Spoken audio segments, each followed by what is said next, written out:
नमस्कार विद्यार्थी मित्रांनो, सेट्स या चॅप्टरमधील आज आपण पाहणार आहोत ऑपरेशन्स ऑन सेट्स हा भाग, म्हणजेच संचांवरील क्रिया. ज्या पद्धतीने आपण संख्यांवर क्रिया करतो तशाच संचांवर क्रिया आपल्याला करता येतात. म्हणजे सेट्सवरती आपल्याला काही क्रिया करता येतात. त्यांना आपण intersection of two sets, disjoint sets, union sets या नावाने शिकणार आहोत. तर त्यामधील आपण first operation on the sets म्हणजे इंटरसेक्शन ऑफ टू सेट्स या ठिकाणी समजावून घेऊया. Suppose A and B are two sets. A आणि बी हे दोन सेट असतील. The set of all common elements of A and B is called the intersection of set A and बी.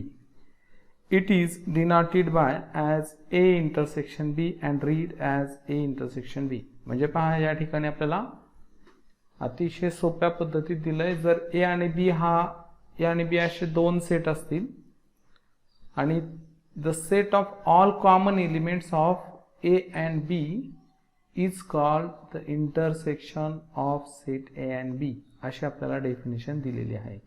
म्हणजे A आणि B हे कोणते दोन सेट आपण घेतले तर त्या दोन सेटमध्ये कॉमन एलिमेंट्सचा जो सेट तयार होईल त्याला आपण ए आणि बी चा इंटरसेक्शन सेट्स असे म्हणणार आहोत.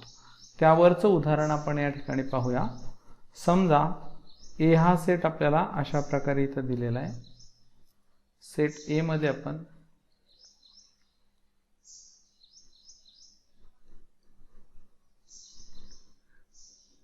2 3 5 7 8 हे एलिमेंट्स आपल्याला ए सेट मध्ये दिले आणि बी मध्ये दिलेले आहेत 1 3 4 6 8 10. तर हे सेट बी चे एलिमेंट आहेत. तर आपल्याला काय करायचंय, ए आणि बी असे दोन सेट दिलेत की या सेटमध्ये जे कॉमन एलिमेंट्स आपल्याला मिळतील त्यांचा एक नवीन सेट करायचा आहे. पहा, ए आणि बी मध्ये कॉमन एलिमेंट आपल्याला दिसतोय 3, त्यानंतर आहे 8.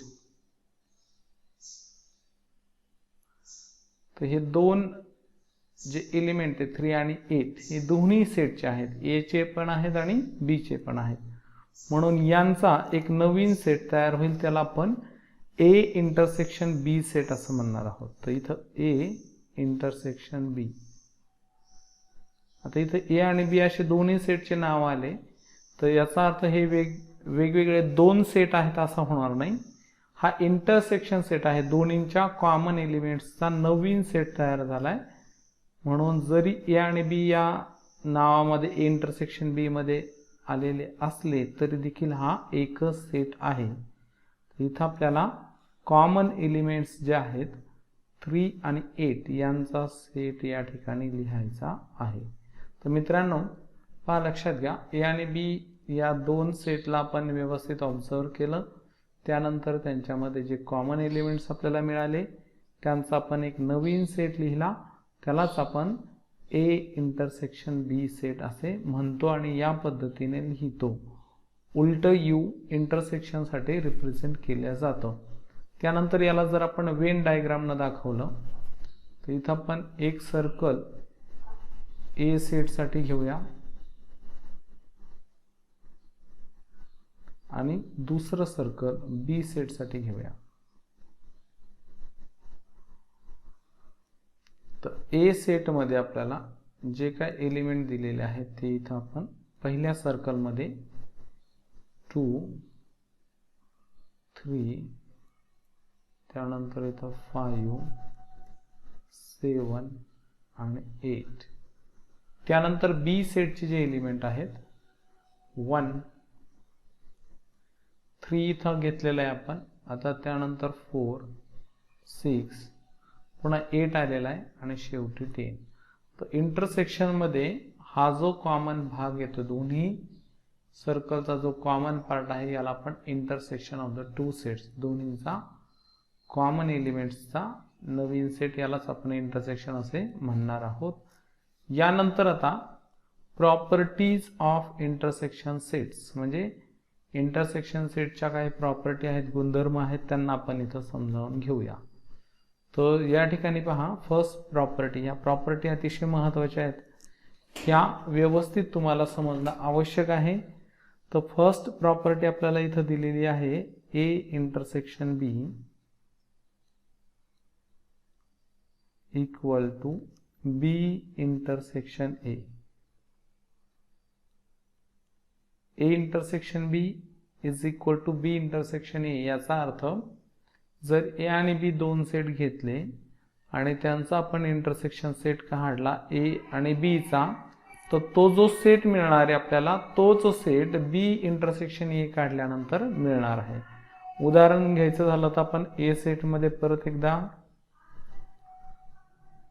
इथे एलिमेंट्स आपण घेऊ.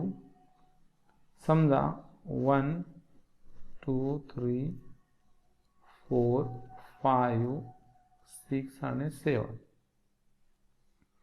बी सेटचे एलिमेंट्स आपण घेऊया 4 5 6 7 8 9 10. तर या ठिकाणी दोन सेटमध्ये जे कॉमन एलिमेंट्स आलेले त्यांचा आपल्याला इंटरसेक्शन सेट काढायचा, त्यांचा एक नवीन सेट आपल्याला तयार करायचा आहे, म्हणजे सेट ए इंटरसेक्शन बी होईल. तर इथं पहा 4 5 6 आणि 7 हे जे एलिमेंट्स आहेत दोन्ही सेटमध्ये आपल्याला दिसत आहे. 4 5 6 7 इथं पण आलेत आणि इथं पण आलेत, म्हणून इथं आपण एलिमेंट्स कॉमन लिहिताना 4 5 6 7. तर सेट ए इंटरसेक्शन बी आपल्याला मिळालेला आहे, याला आपण इक्वेशन नंबर 1 देऊया. याच पद्धतीनं बी इंटरसेक्शन ए काढला तर काय मिळतो बघू आपण. म्हणजे याचा अर्थ आता बी आणि ए सेटमध्ये, जसं आपण अगोदर ए आणि बी सेटमध्ये कॉमन पाहिलं, तसं आता उलट बी आणि ए सेटमध्ये कॉमन एलिमेंट्स आपल्याला शोधायचे आहेत. तर आपल्याला तेच मिळतील परत 4 5 6 7. यांचा हा दुसरा सेट झाला आणि म्हणून इथं काय करणार आपण, set A intersection B is equal to set B intersection A. म्हणजे फर्स्ट प्रॉपर्टी जी आहे की ए इंटरसेक्शन बी आणि बी इंटरसेक्शन ए हे दोन्ही काय आहेत, इक्वल सेट आहेत. इक्वल सेट कशामुळं, कारण त्या दोन्ही सेटमध्ये सेम एलिमेंट्स आपल्याला मिळालेले आहेत म्हणून. त्यानंतर सेकंड प्रॉपर्टी इथे जी दिली आहे आपल्याला ती इथं आपण घेऊया. If A subset B then A intersection B subset A. जर ए हा बी चा सबसेट असेल तर ए इंटरसेक्शन बी हा बी चा ए चा सबसेट असतो. ठीक आहे. तर if A intersection second, if A subset B then A intersection B equal to A. हां, इक्वल सेट असतो हे आपल्याला दाखवायचं आहे. त्यासाठी आपण ए आणि बी असे दोन सेट घेऊया. आता सेकंड जी प्रॉपर्टी आपल्याला दिली आहे हिला जरा व्यवस्थित समजून घ्यायचं आहे. इफ देन फॉर्म मध्ये दिली आपल्याला ती. इफ ए सबसेट बी ही कंडिशन जी दिली आपल्याला ही मात्र महत्वाची आहे. ही जर आपण सेट घेताना हिला लक्षात घेतलं तरच पुढचं रिलेशन आपल्याला त्यामधलं मिळणार आहे. इथं काय आपल्याला सांगितलंय बघा, इफ ए सबसेट बी, ए हा बी चा सबसेट असेल तर मग कसं करायला पाहिजे आपल्याला, ए हा बी चा सबसेट होण्यासाठी सेट ए चे सर्व एलिमेंट बी मध्ये असायला हवेत आणि म्हणून त्यासाठी आपण इथं सेट घेऊ. ए हा सेट 1 2 3 आणि बी जो सेट घेणार आहोत 1 2 3 4 5 6 7. तर या दोन सेट मधलं रिलेशन बघितलं तर ए चा प्रत्येक एलिमेंट हा बी मध्ये आपल्याला दिसतोय आणि म्हणून इथं लिहिता येईल ए इज द सबसेट ऑफ बी. ए हा बी चा सबसेट आहे. आणि जर आता इथं ए हा बी चा सबसेट असेल तर ए इंटरसेक्शन बी हा जो सेट मिळणार आहे तो ए सेटला इक्वल होईल. आता ए आणि बी चा आपण इंटरसेक्शन सेट खाली काढूया. इंटरसेक्शन सेटच्या डेफिनेशन नुसार आता सेट ए आणि बी मध्ये जे कॉमन एलिमेंट्स आहेत त्यांचा एक नवीन सेट आपल्याला तयार करायचा आहे. तर ए आणि बी मध्ये कॉमन एलिमेंट्स बघा 1 2 3 इथं पण आहे, 1 2 3 इथं पण आहे, म्हणून इथे लिहा 1 2 3. आणि इथं आता सेट ए आणि सेट ए इंटरसेक्शन बी यांचे एलिमेंट्स आपण जर ऑब्झर्व केले तर 1 2 3 असे सेम आपल्याला मिळालेले आहेत. इथे याला आपण इक्वेशन 1 करूया आणि याला इक्वेशन 2 करूया. तर from equation 1 and 2 A intersection B equal to A, म्हणजे ए इंटरसेक्शन बी हा जो सेट आहे तो ए ला इक्वल सेट होईल फ्रॉम इक्वेशन 1 अँड 2. यानंतर तिसरी जी प्रॉपर्टी आपल्याला या ठिकाणी दिलेली आहे if A intersection B is equal to B. If then form मध्ये म्हणजे आपल्याला काही कंडिशन दिलेल्या आहेत तसे प्रकारचे सेट घेणं आवश्यक आहे, तेव्हाच या प्रॉपर्टी आपल्याला व्यवस्थित प्रूव्ह करता येतील. तर तिसरी आपल्याला कंडिशन दिली आहे. तिसऱ्या प्रॉपर्टी मध्ये if A subset A intersection B equal to B then B subset A, म्हणजे जर ए आणि बी यांचा इंटरसेक्शन सेट हा बी चा इक्वल सेट असेल तर बी हा ए चा सबसेट असतो. तर या ठिकाणी आपल्याला काय करायचंय, पुन्हा एकदा ए आणि बी असे दोन सेट घेऊया आपण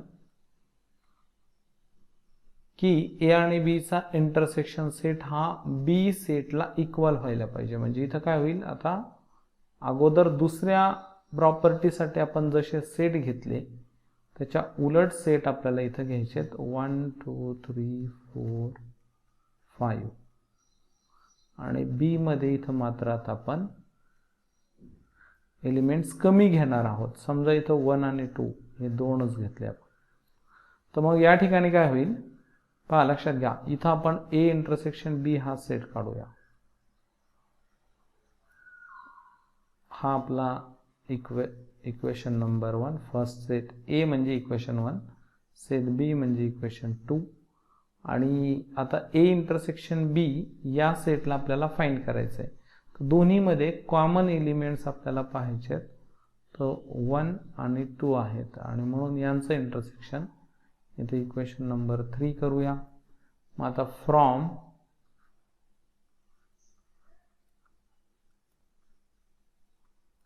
इक्वेशन 2 अँड 3 या दोन्ही इक्वेशन वरून काय आपल्या लक्षात येत आहे, तर ए इंटरसेक्शन बी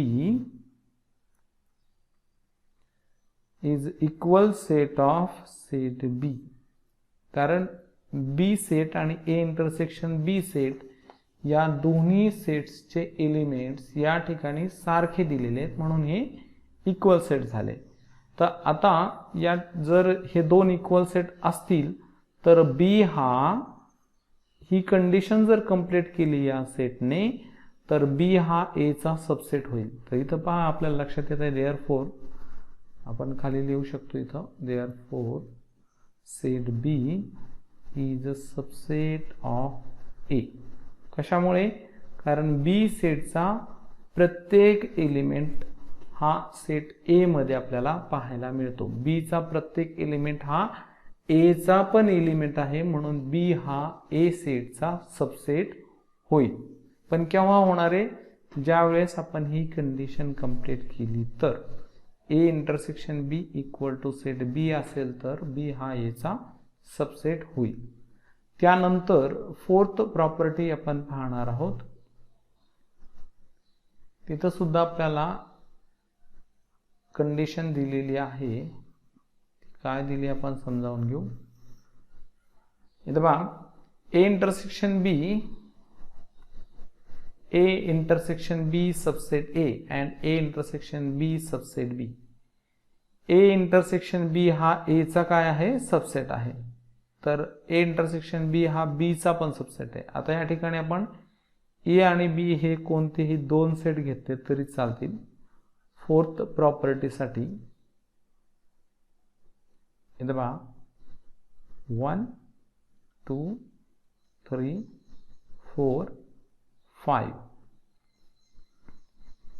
B मध्ये 1 3 5 7 9 11.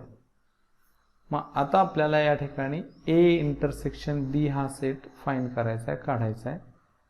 तर A intersection B equal to intersection set काढताना काय करायचंय, तर दोन्ही सेटमध्ये जे कॉमन एलिमेंट्स दिलेले आहेत त्यांना आपल्याला एकत्रित लिहायचं आहे.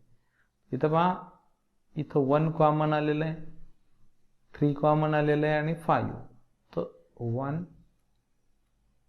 3 5 या कॉमन एलिमेंट्सचा सेट म्हणजे set A intersection B.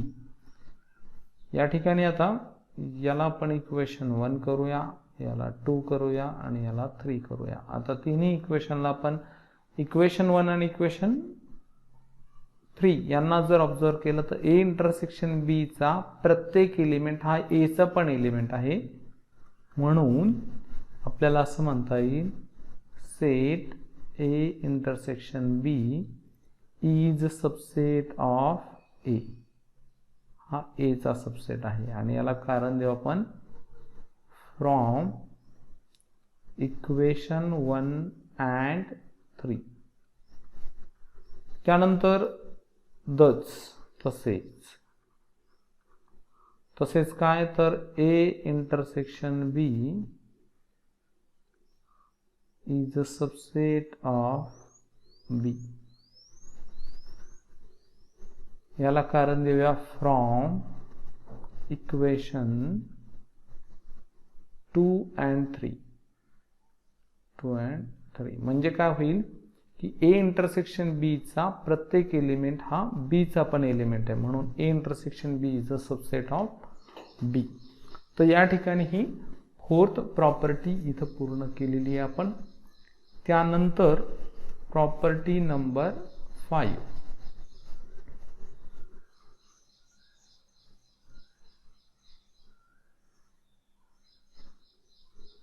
Fifth property आपल्याला जी दिली आहे यामध्ये set A intersection A complement equal to 5 और एम्प्टी सेट. म्हणजे A आणि A चा कॉम्प्लिमेंट सेट यांचा जर आपण इंटरसेक्शन सेट काढला तर तो एम्प्टी सेट असतो हे आपल्याला दाखवायचं. म्हणजे थोडक्यात दोन कॉम्प्लिमेंट सेट मध्ये एकही कॉमन पॉइंट नसतो.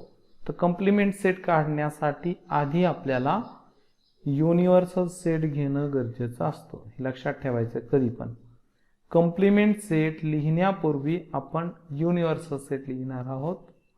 इथं पहा 1 2 3 4 5 6 7 8 9 10. हा काय आहे युनिव्हर्सल सेट. त्यानंतर आता A सेट घ्यायचा आहे आपल्याला. A कोणताही सेट घेऊ शकता, पण A हा U चा सबसेट असला पाहिजे. आणि म्हणून इथं आपण घेऊ 3 7 8 9 आणि 10.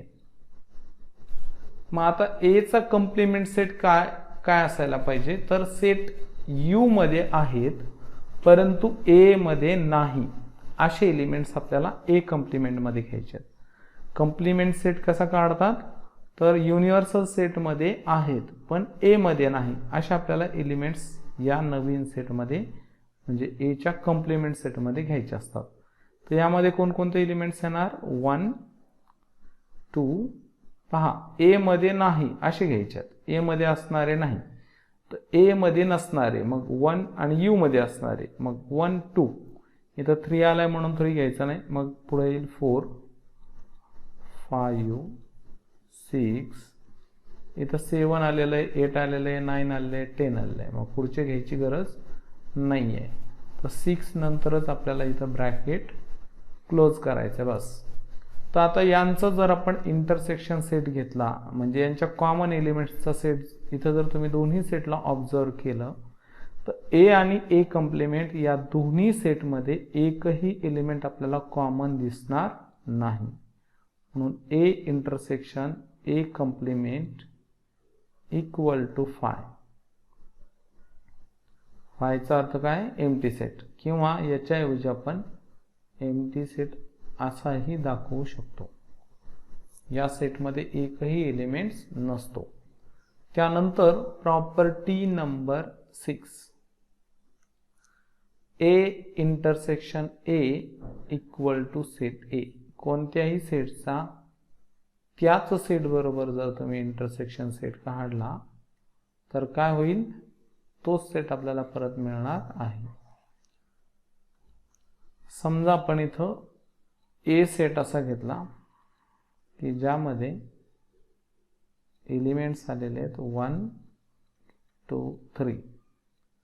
मग आता ए सेटचा त्याच्याबरोबर जर इंटरसेक्शन सेट काढला म्हणजे ए सेटमध्ये जे एलिमेंट्स आहेत आणि दुसरा ए सेट हाच परत लिहिला, या दोन्हींमध्ये असणारे कॉमन एलिमेंट्स 1 2 3, कॉमन एलिमेंट्सचा सेट तर आपल्याला तोच मिळणार, A intersection A equal to 1 2 3. आणि म्हणून हे जे ए इंटरसेक्शन ए सेट आहे हा ए सेटला इक्वल सेट होईल. त्यानंतर 7th प्रॉपर्टी ही शेवटची आपल्याला दिलेली आहे इंटरसेक्शन सेटसाठी.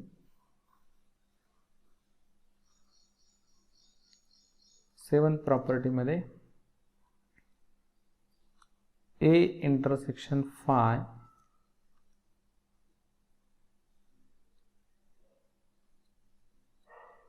Equal to 5. हां, 5 म्हणजे एम्प्टी सेट. तर या ठिकाणी पहा ए सेट आपण घेतलेला आहे ज्यामध्ये ए बी सी हे 3 एलिमेंट्स आलेले आहेत आणि 5 हा एम्प्टी सेट आपण घेऊया. समजा बी हा 5 सेट म्हणजे एम्प्टी सेट आहे. मग यामध्ये एकही एलिमेंट आपल्याला मिळणार नाही, यात एक पण एलिमेंट नसतो. आता या दोन सेटचा म्हणजे ए आणि बी चा आपल्याला इंटरसेक्शन सेट काढायचा आहे. A intersection B equal to यांच्यामध्ये कॉमन असणाऱ्या एलिमेंट्सचा सेट आपल्याला लिहायचा आहे. तर यांच्यामध्ये एकही एलिमेंट्स, कारण याच्यात एकही एलिमेंट्स नाही आहे, याच्यात 3 आहेत, मग कॉमन काहीच झाले नाही, म्हणजे यांच्यामध्ये एकही एलिमेंट्स कॉमन नाही. आणि म्हणून आपण इथं असं लिहू, कारण बी हा एम्प्टी सेट होता, तर ए इंटरसेक्शन बी च्या जागेवर आपण 5 किंवा एम्प्टी सेट लिहू इक्वल टू 5. तर या पद्धतीने मित्रांनो इंटरसेक्शन सेट्सच्या प्रॉपर्टी आपण इथं बघितलेल्या आहेत. परत एकदा डेफिनेशन समजावून घेऊ. If A and B are the two sets, A आणि B हे कोणतेही दोन सेट्स असतील तर the set of all common elements of set A and set B is called intersection set A and B असं आपल्याला या ठिकाणी म्हणता येईल. त्यानंतर आपण पाहणार आहोत डिसजॉइंट सेट्स. डिसजॉइंट सेट्स ज्याला आपण विभक्त संच, मराठीमध्ये आपण त्याला काय म्हणू शकतो? विभक्त संच, वेगवेगळे संच. तर या ठिकाणी पहा इथं आपल्याला सेट ए आणि बी दिलेले आहेत. आत्ताच्या सारखंच आपल्याला म्हणता येईल if A and B are the two sets, two different sets, then confirm that not a single element is common in set A and B. जर ए आणि बी असे दोन सेट दिले असतील की ज्यामध्ये एकही एलिमेंट्स कॉमन येणार नाही, then this sets are completely different from each other. त्याला आपण डिफरंट सेट्स किंवा डिसजॉईंट सेट्स असे म्हणू शकतो. तर मग या ठिकाणी डिसजॉईंट सेटची काय डेफिनेशन होईल? Let A and B are the two sets and then no any one element common in the set A and set B, then set A and B is said to be disjoint sets or different sets. तर या ठिकाणी पहा, इथं आपण जे उदाहरणं घेतलेत किंवा आपण वेगळी उदाहरणं घेतले तरी चालतील. ए सेट असा घेतलेला आहे की ज्यामध्ये आता इथं आपण घेतले A B C D E हे एलिमेंट्स, आणि बी मध्ये इथं एलिमेंट्स 3, 4, 5. तर यांच्यामध्ये एकही एलिमेंट्स कॉमन नाही, म्हणून यांना आपण डिसजॉईंट सेट्स म्हणू शकतो. किंवा आता इथं सी हा सेट घेतलेला आहे आपण, ज्यामध्ये एलिमेंट्स आपण घेतले 10, 15, 25. तर बी आणि सी यांना जर ऑब्झर्व केलं तर यांच्यामध्ये एक पण एलिमेंट कॉमन नाही, म्हणून हे डिफरंट सेट्स किंवा डिसजॉईंट सेट्स आहेत असं आपण या ठिकाणी म्हणू शकतो. तर मित्रांनो, या ठिकाणी आपण आज दोन सेट इथं आपण शिकलो आहोत. पहिला इंटरसेक्शन सेट्स आणि दुसरा disjoint sets or different sets. भेटूया पुढच्या व्हिडिओमध्ये. त्यामध्ये आपण पाहणार आहोत union of the two sets आणि number of elements of the sets हा भाग. तर या ठिकाणी हा व्हिडिओ कसा वाटला हे कमेंटच्या माध्यमातून लिहायला विसरू नका.